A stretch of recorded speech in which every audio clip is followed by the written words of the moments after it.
uma pergunta sobre o futuro, ou perspectivas desse poder e do sistema mundial ao qual ele está associado.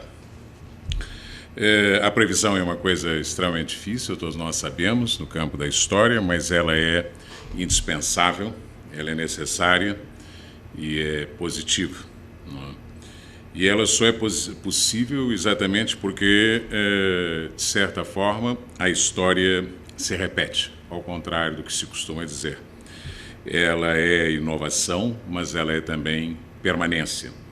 E isso é que permite a gente tentar, exercitar essa previsão indispensável para qualquer tipo de intervenção sobre a própria história.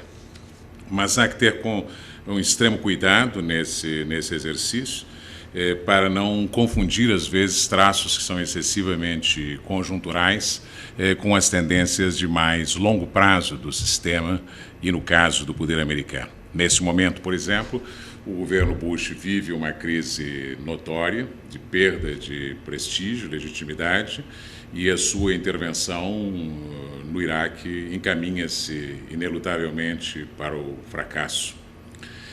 Mas isso há que distinguir da direção de longo prazo, futuro de longo prazo do poder americano.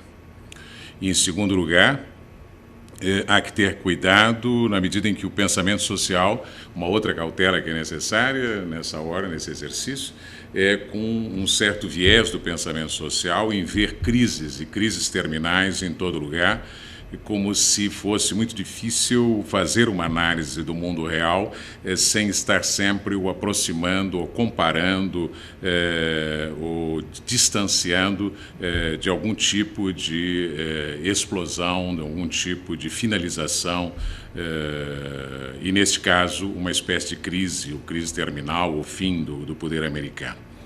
Eu acho que nós não estamos vivendo essa crise terminal do poder americano, e para pensar, portanto, sua trajetória sem referi-la necessariamente a esse fim, a esse apocalipse, é indispensável o recurso à história. Foi isso que nós tentamos fazer. Há uma leitura, 1, 2, 3, 100 vezes da história passada para tentar descobrir, encontrar no presente os sinais das grandes tendências, das grandes permanências ou mesmo também das grandes inovações. Foi o que nós fizemos aqui.